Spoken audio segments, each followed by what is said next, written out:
Gatson, first at 6 tonight. What is behind the push to strip Kershaw County Sheriff of policing powers? Jim Matthews says he stepped on the toes of the powerful and the prominent. Two issues the sheriff cites WIS has covered in the past 18 months. For the past 2 months, DUI cases that have sat awaiting trial are getting their due. They were just sitting there dying a slow death. College Park is the section of the Carolina Cup that's reserved for co-eds. If the people who criticize me for taking a stand about the College Park side of the Cup were to see what we see, I think they'd change their tune.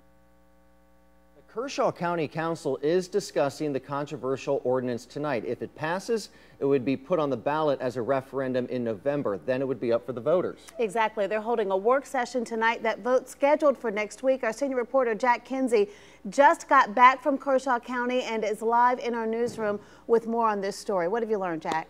Ben and Judy, I talked with Sheriff Matthews and two members of council today. None of them were available to go on camera, but the council members and Sheriff Matthews disagree very sharply on the reason for this proposal. The council says this is about ensuring consistency and quality of law enforcement and is not personal. Sheriff Matthews says, on the other hand, it is definitely personal.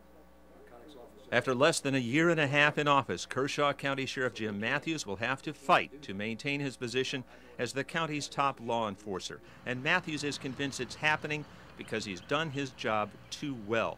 They're accusing us of being unprofessional and whatever. It's like they haven't had this before.